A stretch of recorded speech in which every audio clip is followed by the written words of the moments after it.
we all know that AI is advancing faster than the news can even keep up. But there are ways to be strategic and to control it so that we can all leverage the advances that it provides. The problem is that several recent studies from Gartner, IBM, Axios show that more than 78% of organizations in the US today are not doing so in a safe way or in a compliant manner. So over the next couple episodes, we're going to cover the art of prompting AI, the compliant use of AI, and the new risks that AI has exacerbated over the past few months and even recently in just the past few weeks. So imagine this. It's a late night, an employee, whether it's a nurse, a worker, a engineer, a banking employee, exhausted and stressed, sits at her workstation. She pastes either a patient chart or a CAD file or attorney-client notes or a loan application, depending on your industry. But she pastes it into AI to summarize it in order to save time. This is happening every single day. And in that moment, your most valuable data leaves the safety of your privileged communications, and no one even knows it. Anyone, anywhere can now access it. So look, AI is amazing. We use it daily. AI itself isn't the danger. The prompt is. And today I'll show you what you think you know about AI and what's quietly putting you and your organization at risk. All right, welcome everybody. So let's talk about artificial intelligence and what we think we know. We're going to talk about the risks, the rewards. We're going to go over some prompting and the art of prompting, as well as how to select an AI platform that'll actually not get you in trouble and have some guardrails around it. So one of the first things I want to do is when we think about AI, a lot of people feel, well, it's very similar to Google, right? Like I could search things in AI, and you can, or I can search things in Google. Well, they're two fundamentally different things. So from the first spot, Google fetches. So Google fetches and returns things.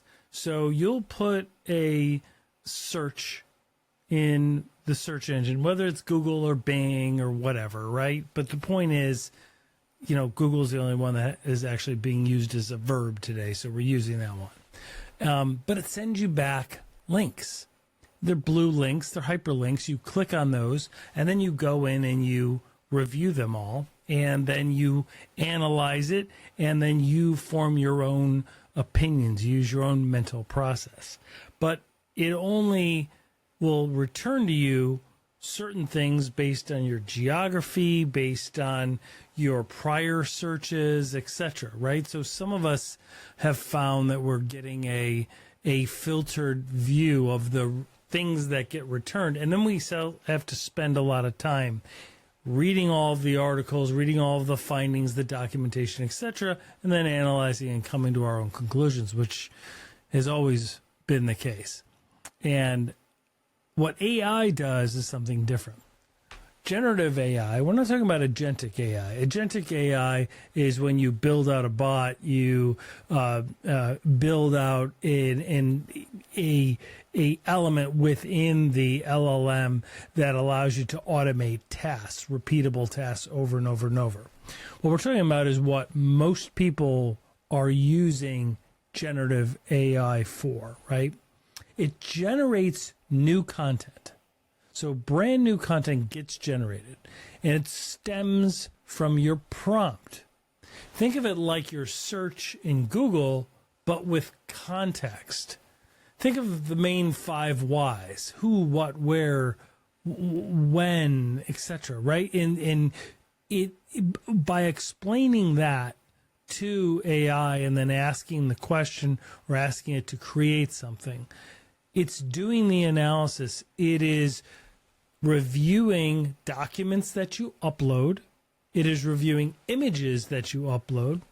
It is reviewing the text that you prompt it with. And it can also, and oftentimes will, scrape the internet far and wide. Okay? Much different than a Google return.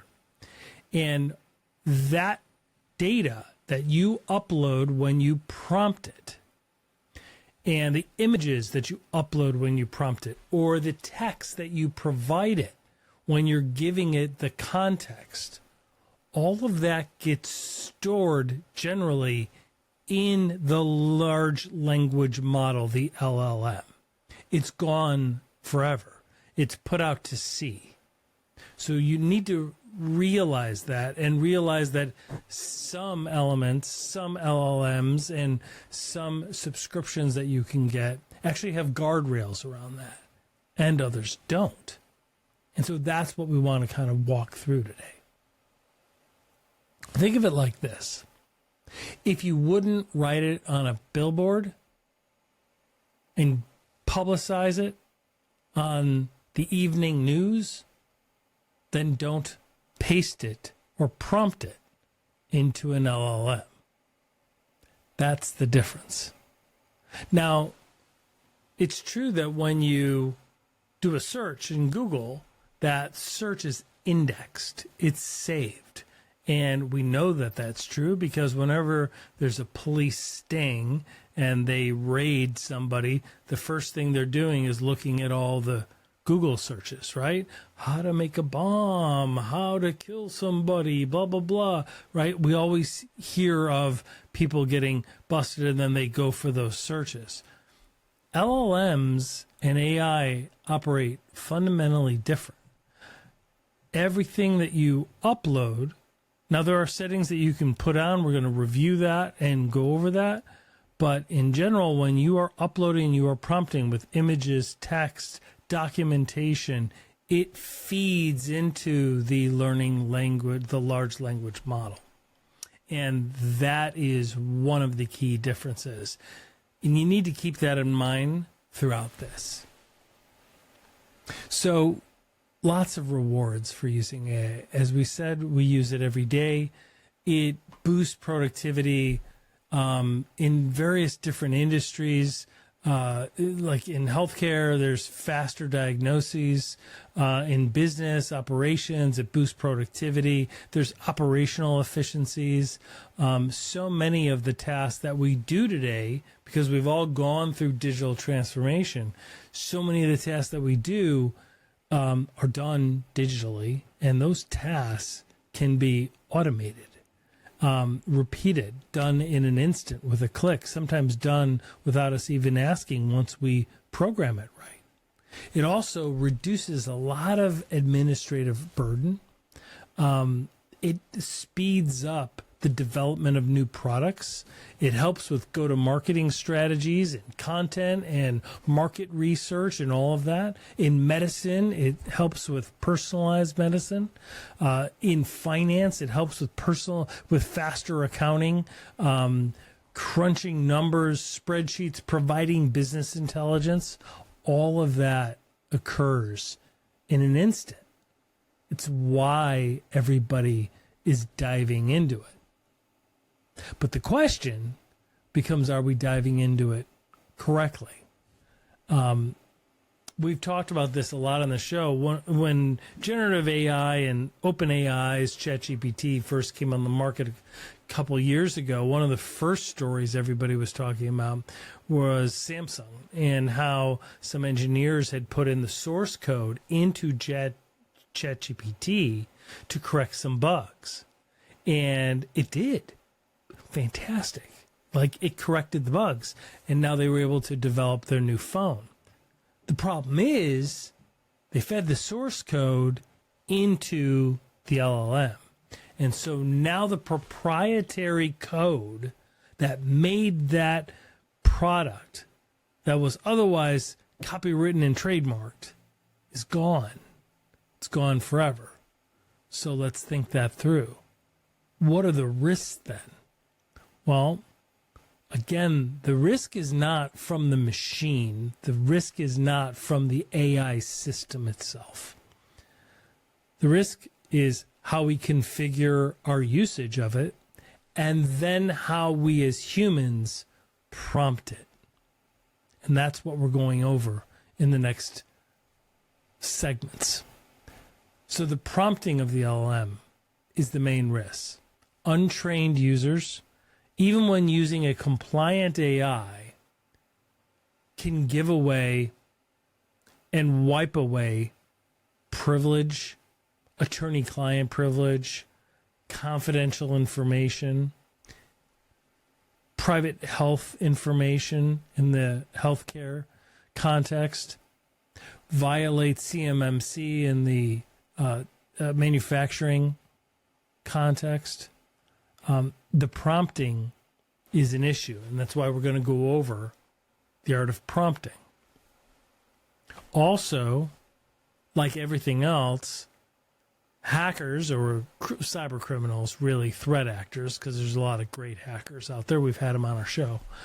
A lot of threat actors have leveraged AI, and ransomware, the malicious code that encrypts data, and then you get extorted to release your own and gain access once again to your own data.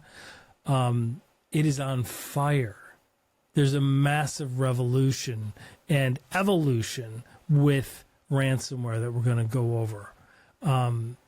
It is unlike anything anybody's ever seen.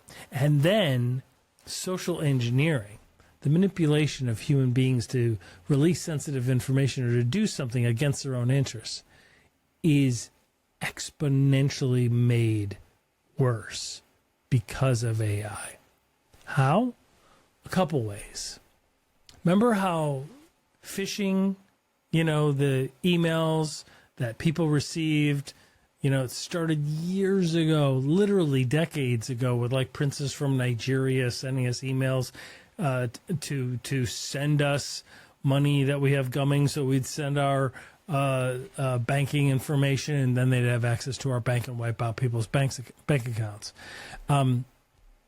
It's not only nothing like that anymore, but for years the traditional security awareness training has been to watch out for these red flags, where the email is coming from, the grammatical error, the sense of urgency, the missed context, meaning if you're getting an email from Amazon about your package being delivered at home, but you're getting it at work, you're like, well, that's out of context. Why would I be getting that at work? So all of those were red flags. All of those are gone because AI has solved all of that. We're going to walk you through how. But then one of the biggest risks is this: shadow AI.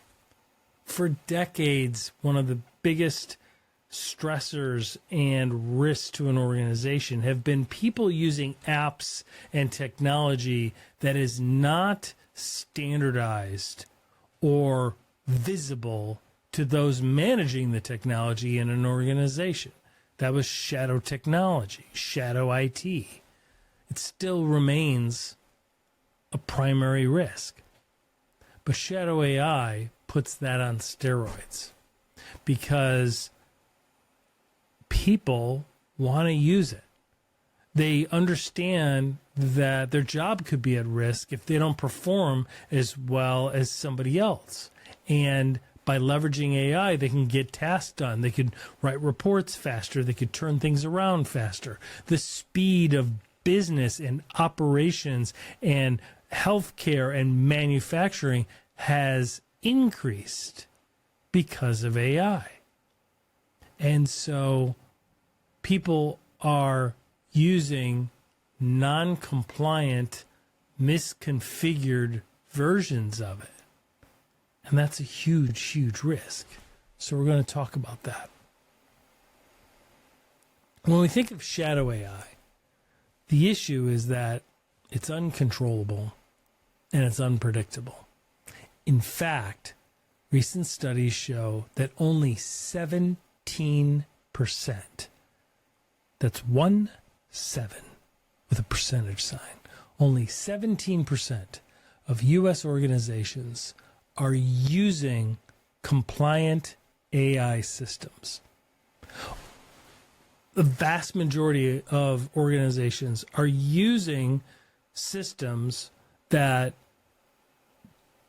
don't have any controls, don't have any policies around them, and don't have any automation around them that can block things that are bad or that result in a scenario like the Samsung scenario that we just talked about.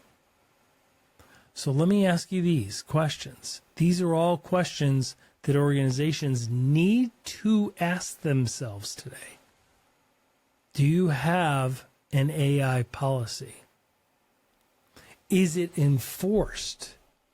Have all of your computer users that will be using AI, and if you don't think they are, you're wrong.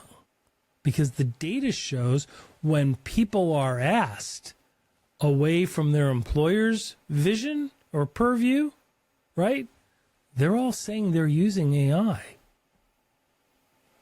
So have they been coached on your AI policy? Have you selected an organization-wide compliant AI system? I'm going to show you what those are in four or five main industries.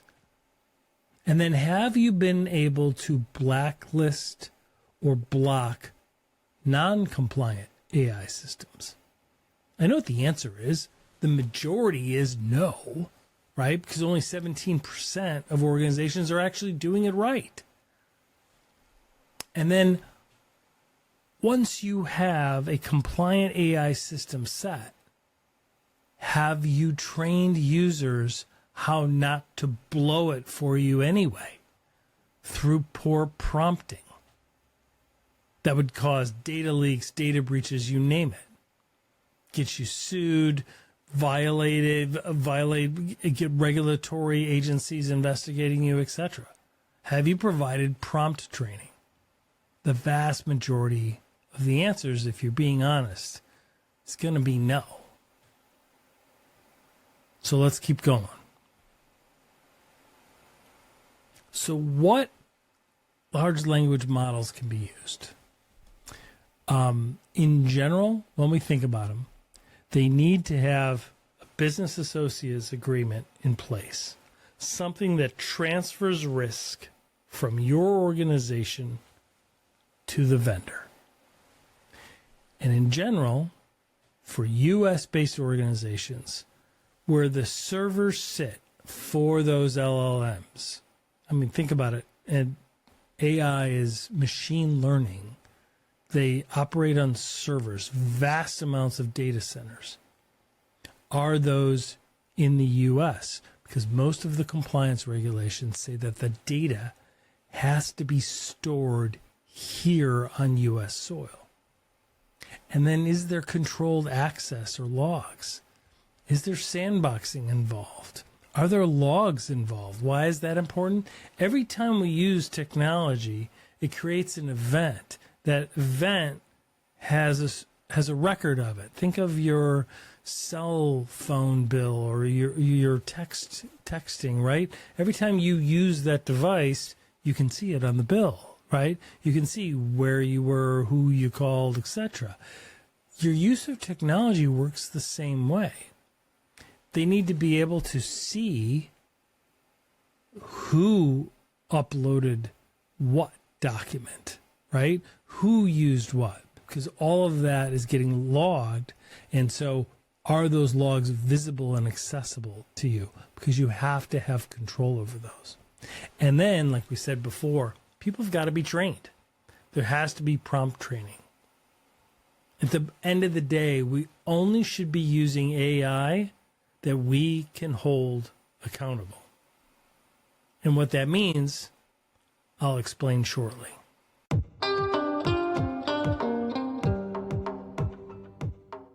So when we think about what LLMs, what large language models are safe to use, right? It really depends on our industry and on the level of subscription that we purchase, right? When we think of healthcare, let's go by industry. And I've got a slide up that you can tell. So in healthcare, there are thousands and thousands of reports of nurses who are stressed out, who are using the free, or maybe they pay, even if they pay for the Teams version, which could be pretty expensive, right? For their own version of ChatGPT, or they're using a basic or pro version of Microsoft Copilot, and they're uploading patient charts in and they need it summarized, or they need the notes summarized, right? Or they need Mary Johnson's notes, summarized, or what the treatment plan is, recommended treatment plan. And the LLM will do a great job and do that for them. There's great efficiency there. The problem is it violates the law. It's not HIPAA safe for either one of those. It's not compliant. It will get you sued, and it will get you audited and fined. It's not acceptable, right? The only way that an organization can, in the healthcare space, cannot violate HIPAA is by using the enterprise AI, which is Azure's OpenAI, in terms of ChatGPT. And for Copilot, they have to use the Enterprise 3 or the Enterprise 5 licenses, the E3, the E5 license, plus the Copilot add-on. And then you need to make sure that the BAA is executed and signed, the Business Associates Agreement, because that transfers the risk. That itself is HIPAA compliant. Similarly, in manufacturing, you've got various regulations. You've got ITAR, ITAR, you've got EAR, there's violation risks, you've got CMMC, and then there's the new NIST AI regulatory framework. All of those govern the manufacturing space, depending on what type of manufacturer you are. And in terms of the free version of ChatGPT, the pro version or the Teams version of ChatGPT, they are in violation. They won't work. The Microsoft Copilot Basic and Pro won't work in manufacturing. So that's significant to know. What will work? Again, Enterprise AI, the Azure OpenAI, and the Microsoft 365 E3, E5 with the Business Associates Agreement. So those are key things to know about healthcare and manufacturing. How about lawyers in the legal industry? Well, there you've got attorney-client privilege that gets waived, confidentiality risk with both the free, the pro, and the Teams version of ChatGPT. In Microsoft Copilot, the basic and pro version, confidentiality and privilege risk also exists. Once again, the Enterprise AI, Azure OpenAI, Microsoft 365 E3 and E5 with the Business Associates Agreement meets the confidentiality standards set by the American Bar Association. And now let's shift over to finance. Community banks, credit unions. What about them?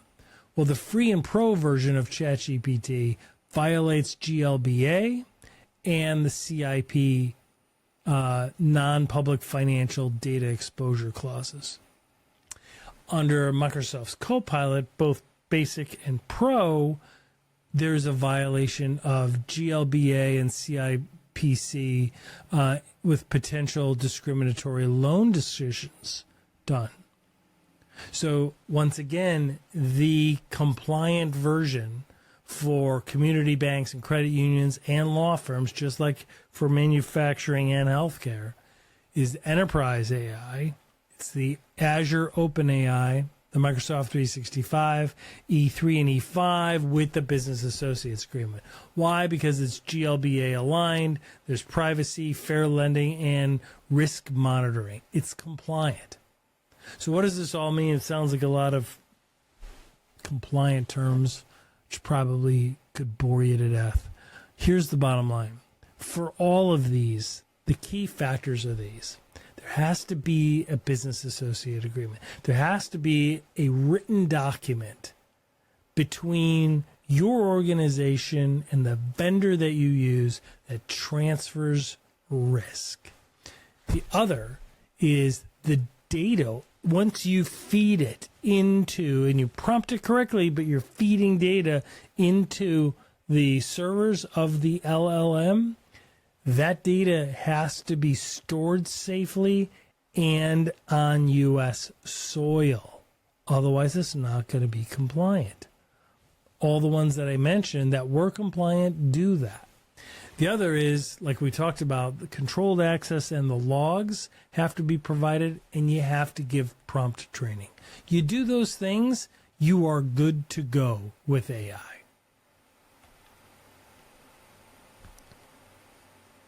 So here's a deeper version of OpenAI ChatGPT in the healthcare space, right? The free version, the data is used for training. There's no business associate agreement available. It's not even HIPAA eligible. The pro version or the plus version, the data is still used for training. Now, with the pro version, you can, if you're paying $20 a month, you can actually go into your settings and check. There's a button there literally that says use the data for training of the LLM. You can turn that off, okay? But it's still not compliant. It does have that, but it still doesn't make it compliant. Why? Because there's no BAA. It's not HIPAA eligible. The Teams version is not compliant by default. And the reason is because there's no BAA and it's not HIPAA eligible. The enterprise version, like we talked about, and the Azure OpenAI are available and are compliant. But it's only available if you use the Azure OpenAI version and you have the Business Associates Agreement. Similarly, with Copilot, the first two, Copilot Pro free, not compliant. Copilot for Microsoft 365 Business Standard, Business Premium, not compliant. It could be, but you'd have to get a signed Business Associates Agreement directly, and most people are never going to do that, so it's not ever recommended. Copilot for Microsoft 365 with the E3, E5, and Azure OpenAI are compliant. It provides the security, the controls, and the business associate agreement right in there. There's also something I want to talk about for healthcare, and that is the note takers. You see this a lot. You see them in handheld devices. You see them in systems. Various vendors are at all of the trade shows. And there's a lot of, let's use AI to summarize notes, etc. And there's a lot of questions around it because they're not all compliant, despite the slick demos and everything that's told you by a salesperson.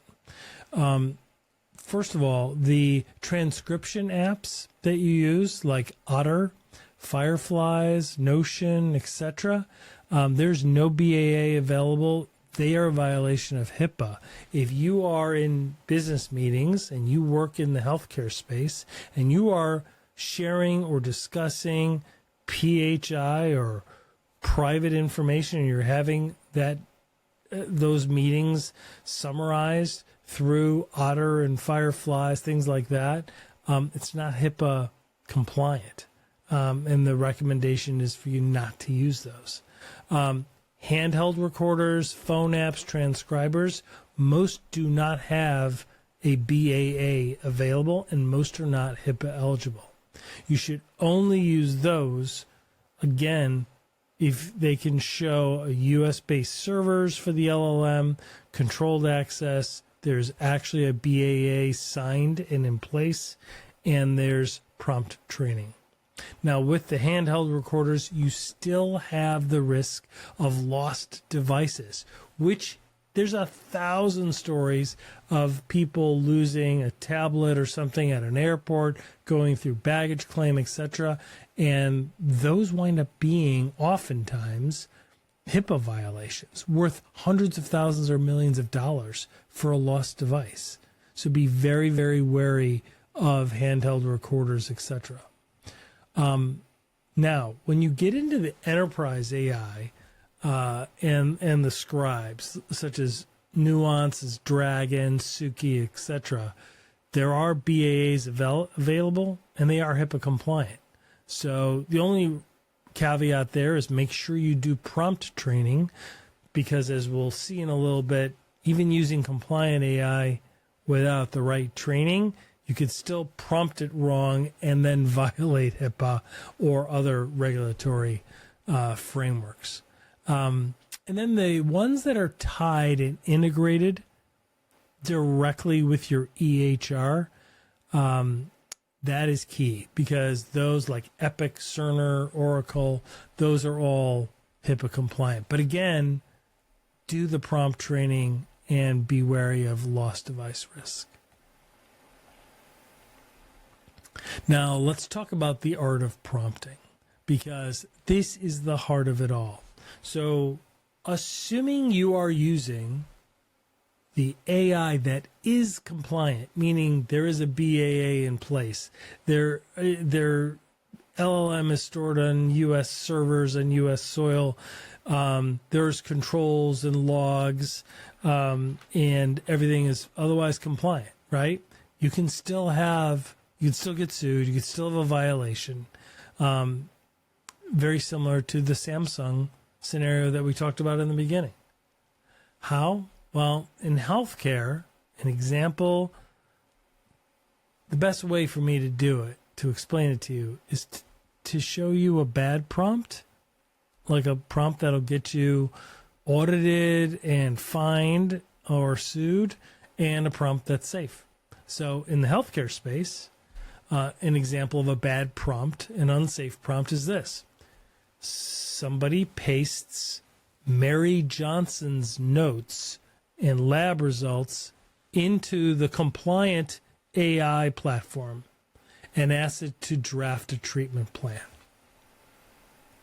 That's unacceptable. That doesn't work, right? Now, what's an example of a good prompt? Well, a good prompt and a safe prompt goes like this. Summarize the best practices for managing diabetes patients in rural clinics based on clinical guidelines.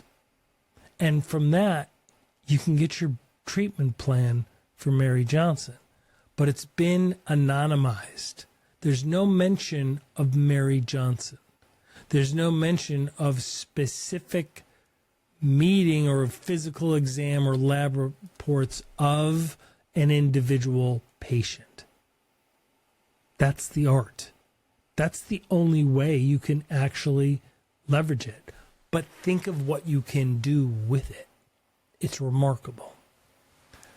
So now let's get to manufacturing. In the manufacturing space, let's say, for example, somebody uploads the CAD file for our new defense component and summarize improvements over the old design.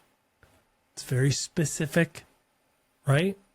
And that is an example of something that would fall out of the regulatory framework. It would be a violation. It could get you sued or otherwise get you audited and examined. A good prompt goes like this. Summarize best practices for lightweight material usage in aerospace manufacturing without referencing proprietary designs. That's the example of a good prompt. And think of the power that that can give you.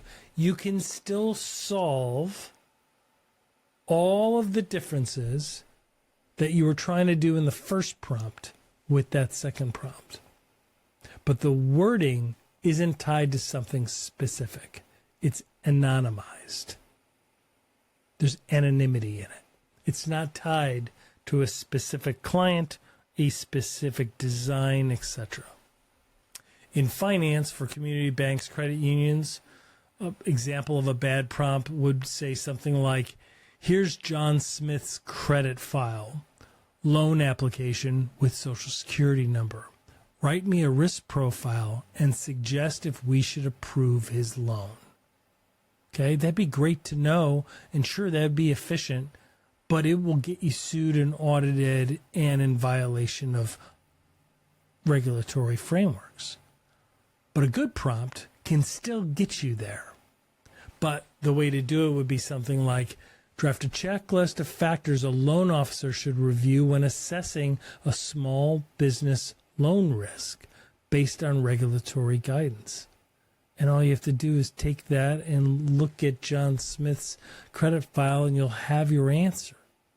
But you can't specifically talk about John Smith's credit file and upload even into a compliant AI system the actual specific information to that loan applicant. In the law, it works very similar. Here is Mary Johnson's case file and deposition transcript. Summarize trial strategy options. That's not allowed. That will waive attorney-client privilege. It will be discoverable in the LLM by anybody out there, and it'll likely get you sued.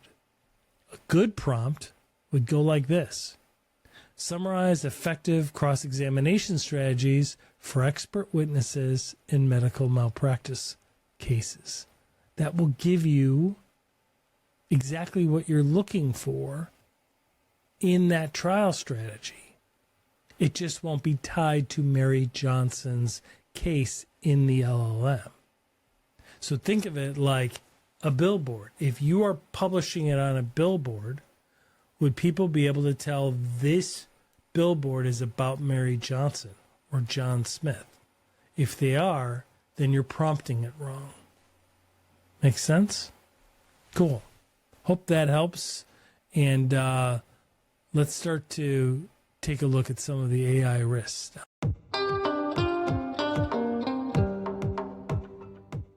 So now that we've gone over the art of prompting, there's one more thing. When we think about all the benefits and all the rewards of using AI, there's a lot that we haven't gone over. And I want to talk to you about some of the risks with AI. Because at the end of the day, remember, we're trying to help that employee in the healthcare space. Let's say it's the nurse working a late shift, stressed out at 2 o'clock in the morning, who uploads by accident or not knowing because she's not trained in AI, uploads the patient charts and asks it to be summarized, right? We want to get it so that they're trained and they can still leverage all the productivity, efficiency, and time-saving benefits that AI gets, but without violating HIPAA, without getting in trouble, without potentially losing their jobs, right? They're under enough stress. We don't need AI to confound things. And we don't need them ignoring AI and falling behind in their careers, right? We want them to wind up on the right and not the left in this picture. So AI is an imminent threat. There are three main things. One, shadow AI, which we've talked about in the earlier segment. Two is AI social engineering. And three is the ransomware evolution. So AI social engineering. AI phishing is the perfect lure. Hyper-personalization. Phishing emails today sound like, if you are in the Midwest in the United States, it'll be written like somebody that grew up in one of the small towns in the Midwest. It'll use local syntax, local flavor. There will be no grammatical errors. There will be perfect context. The amount of OSINT, open source intelligence, and research that can be done through AI now gathering up all of an organization's vendors, the applications that they use, the technology that they use, etc. They'll know all of that now. And they'll be able to customize the emails accordingly. And we've seen it happen. AI has allowed phishing to explode. Phishing is the emails that are sent out, and the goal is to get someone to download information or to click on a link, and from there to release sensitive information, for those who don't know. But AI has allowed phishing to occur at scale. It is up 4,368%. That is unbelievable. And the other aspect is no longer is there just a phishing email sent. It is now followed up by a calendar invite inviting you to jump on a Zoom meeting or a Teams meeting, or followed up by a phone call. So that way, any anxiety or resistance or friction to doing what was asked in the phishing email can be discussed and resolved. And the person can then go ahead and release the sensitive information. Why? Because your boss gets on a Zoom or Teams call and explains it to you. Or someone else in your company who you may not know as well, but you know their name, you know what they look like, you know what they sound like. And they get on a Zoom or a Teams call. And they're not glitchy. They are smooth, and it sounds exactly like them, and it is frankly undetectable by the human eye. 42% of companies across the U.S. report being attacked through AI deepfakes, the manipulated video, audio, and images that fool people in social engineering. The average cost of an AI deepfake attack in the United States this past year is $450,000. That's really expensive for something that can be trained, that we can alert people to just through awareness. But that might be hard to figure out or to understand. So let me show you it. Because I think if you see AI deepfakes, it'll really, really help you explain it.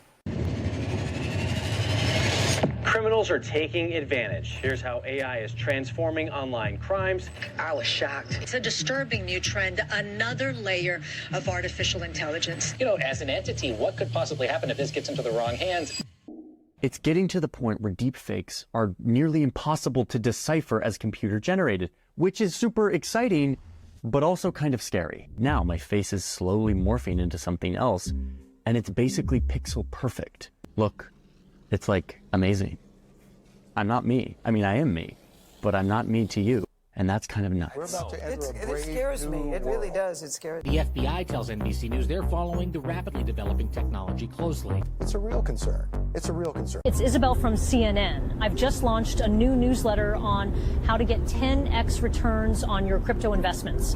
Just click on the link. That sounds like my voice. I mean, that's unbelievable. Yeah, that was within a few minutes. Deepfake technology is getting faster, cheaper, and more realistic. Land in Louisville, Kentucky.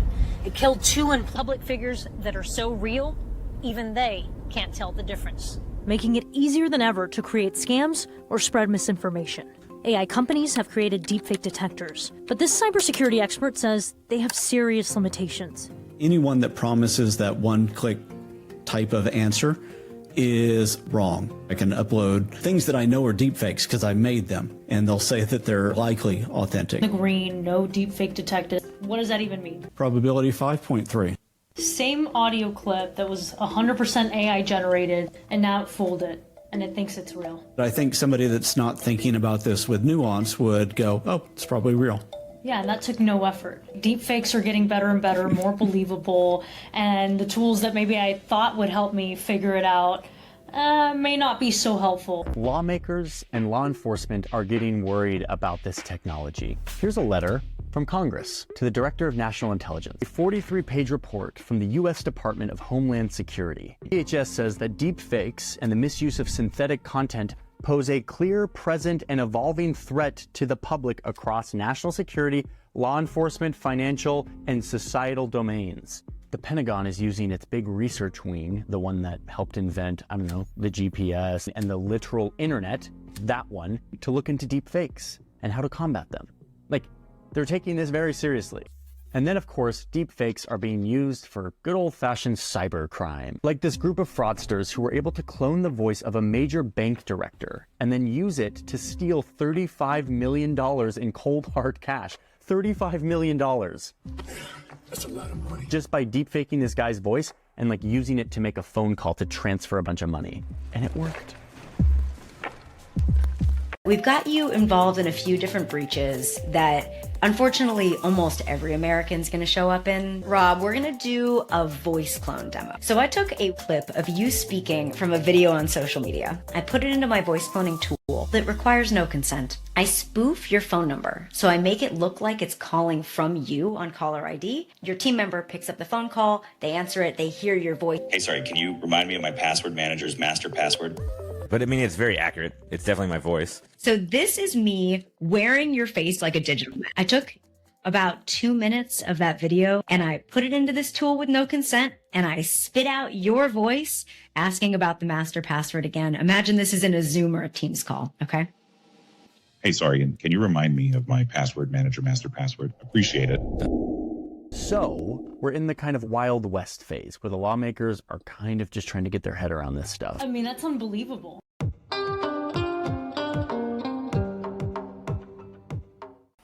So there's quite a bit to unpack there, but I think the key is you can see how when someone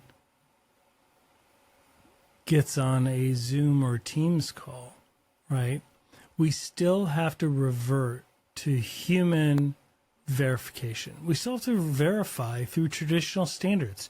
Communicate with the person through a recognized traditional channel and verify that it's them that wants you to do the act before you do it.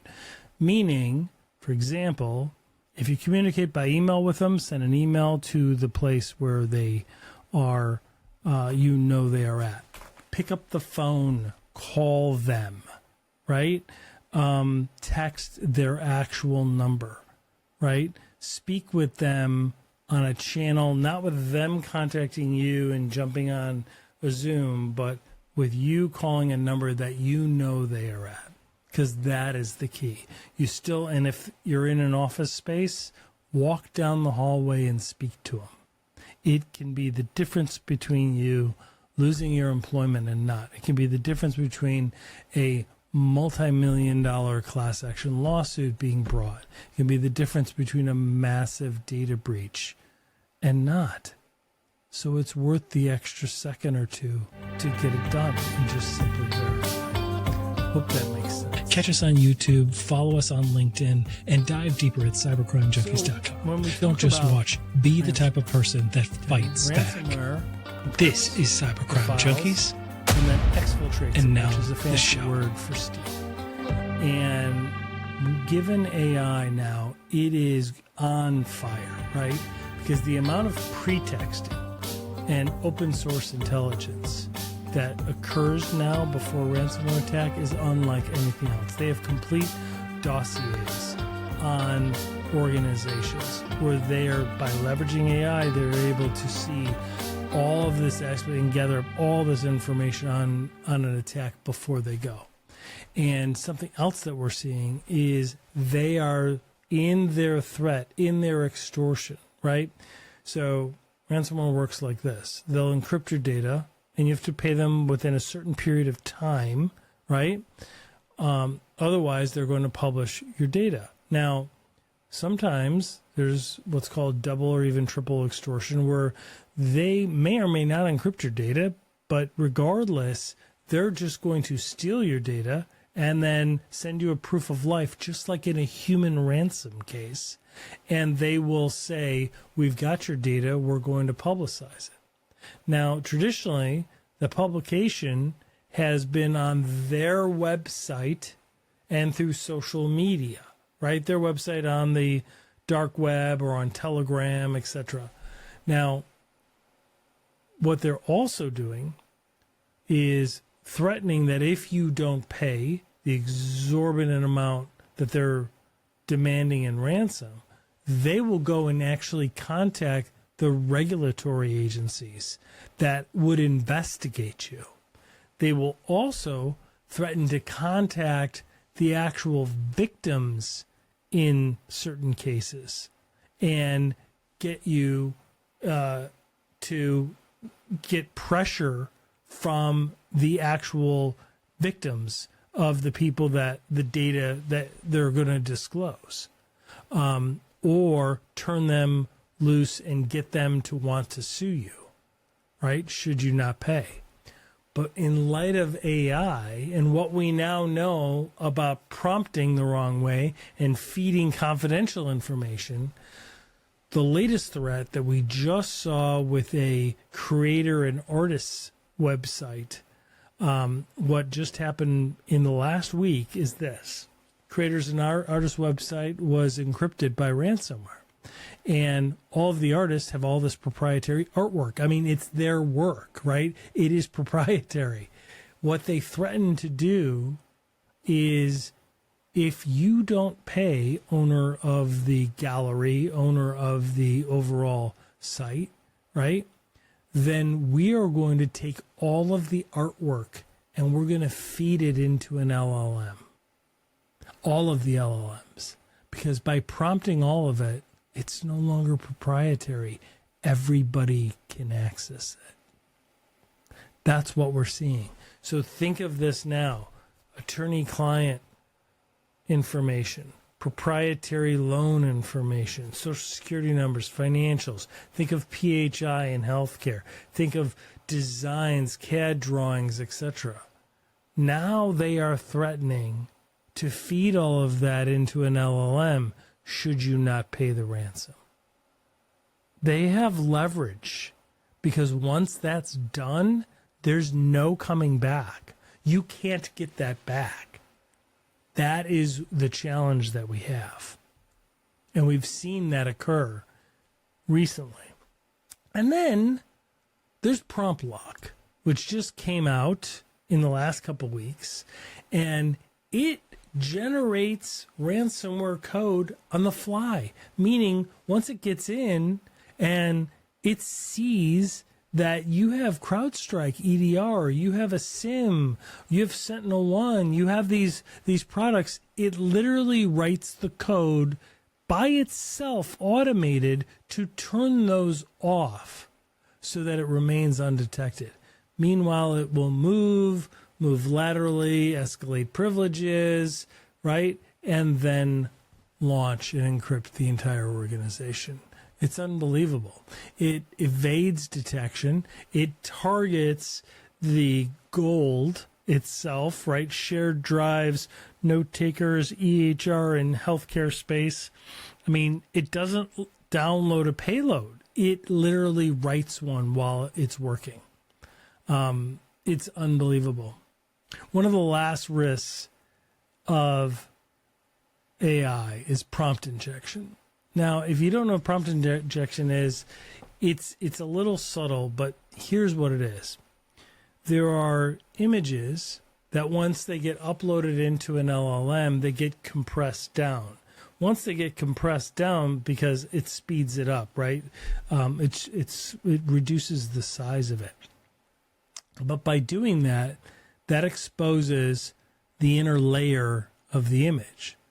Well, what attackers have been doing is hiding instructions for the AI LLM that are undetectable by the human eye in the image or on the website. So when you're doing a prompt and you go to a website that mimics the legitimate website and the AI picks that up, right?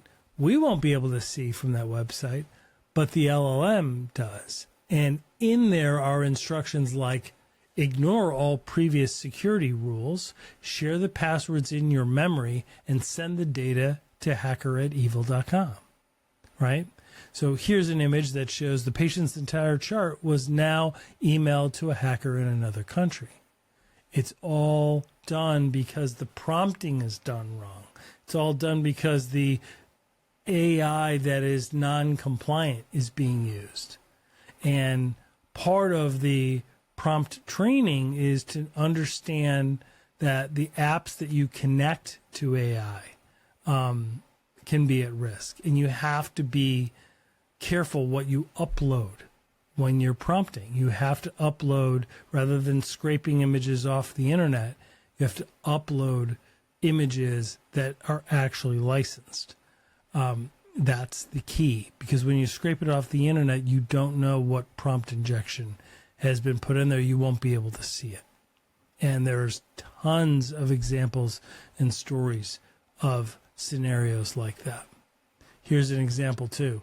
Like in the healthcare space, you go and you look at a patient insurance portal, right?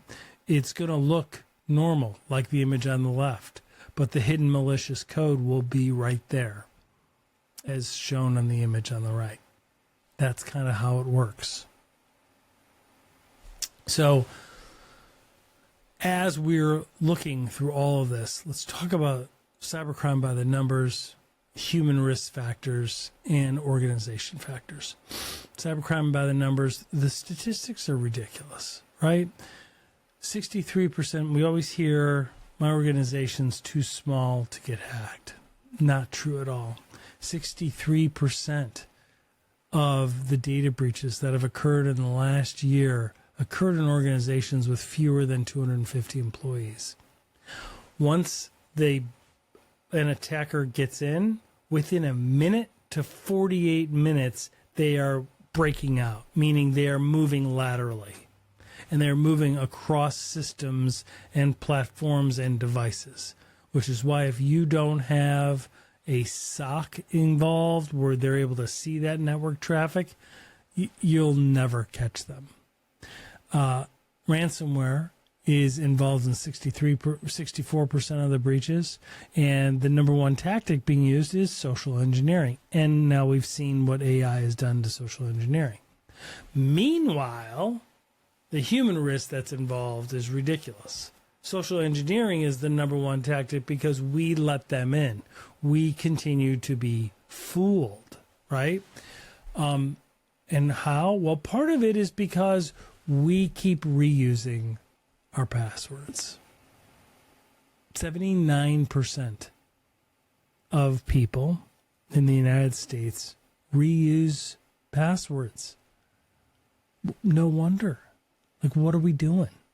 Right? When that happens, they don't have to hack in. They literally log in. And when they log in as us, most times it's not going to set off many alerts or alarms, right? Because it's just like you logging in, right? And when somebody can be you, then we see what occurs. We've seen what occurs. Like they can literally make you homeless. They can spend money. They can hire people. They can do all of these things with your bank account. This is very real. It's not make-believe. 37% of U.S. employees leak sensitive information, either by accident or on purpose. 37% of the time. So it's either emailing it out or uploading it into an LLM. Only 36% of us, U.S. employees or business owners or leaders, actually use a password manager. So a vast majority of people do not take this seriously. And the attackers know it.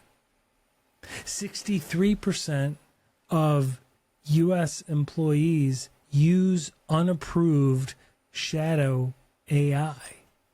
That's 63%. Meaning that scenario that we talked about in the beginning where the nurse or the engineer uploads proprietary data right into an LLM, nobody knows. Nobody will see it until it's too late, until the exposure occurs or the lawsuit happens or someone's able to search and get it. And then the lawsuit occurs. Then the compliance violation and investigation begins. Organizationally, we're not doing any better, right? From an attack, the average downtime is 23 days, and on average, it takes 130 days to be fully restored. It's 130 days. Even 23 days, the initial downstroke. That's the average. Is your organization prepared to not be able to use their technology the way they do today for 23 days? How much is that going to cost you? Just do the math, right? Meanwhile, less than 26% of us have tested incident response plans. None of us has done, very few organizations have actually done fire drills. We did fire drills as a kid in school, but we don't do them when we build these multi-million-dollar brands. Makes no sense. Fire drill is a tabletop exercise, right? An organization just like you was breached shortly ago, just like this. Who does what when? Hour 1, who does what? Hour 2, who does what? Day 1, day 2, right? That's the key. Think of it like a living, breathing, racy document. Meanwhile, when there's updates and security updates that are critical, etc., 57% of organizations have massive delays in patching. 76% of the data breaches go undetected, meaning the organization's leadership does not learn about the breach from themselves, from their IT team, their security team, etc. They don't. 76% don't. They learn about it from social media, from the media, from law enforcement, or otherwise from a third party, from the outside. Sometimes it's even the hackers themselves. Less than 16% of U.S. organizations have MDR, monitoring, detection, and response. Think of 24/7 eyes on glass, right? Think of SIM, right? SEIM, right? It's the searching, the threat hunting for the anomalies, the weird behavior. That's the only way to catch them, and it has to be done in real time. It has to be done right, 24/7, not just reviewing logs when you get around to it when business slows down. That won't do it. That's not what it is. Meanwhile, what's the result of all this? Is that on average, attackers are inside organizations' networks for more than 6 months. On average, it's 197 days before the organization actually finds out. Usually because they've been extorted, they get a ransom note, or they've been encrypted through ransomware. 197 days. And you don't have to believe me. You can literally Google it. How long are hackers inside my network undetected? I invite you to do that. So remember that all of the frameworks and all of the regulatory compliance, including this their new AI rules that were created and published in 2023, the AI sensitive data leak guidance, all of these are key depending on your industry. All of them, though, will be cited in lawsuits on the bottom one right here through common law. From negligence, privacy, and class action suits, state and federal suits, right? And they will cite and say, did you do X? Did you do Y? Did you do X? Did you do Y? No, of course not, right? And they're like, well, that's prima facie evidence of negligence. So the key is to know what your risks are, to be able to find your risks, to be able to plan and test for the day of a breach, to prioritize your vulnerabilities and resolve them timely, and to educate and protect your team, which includes prompt training for AI.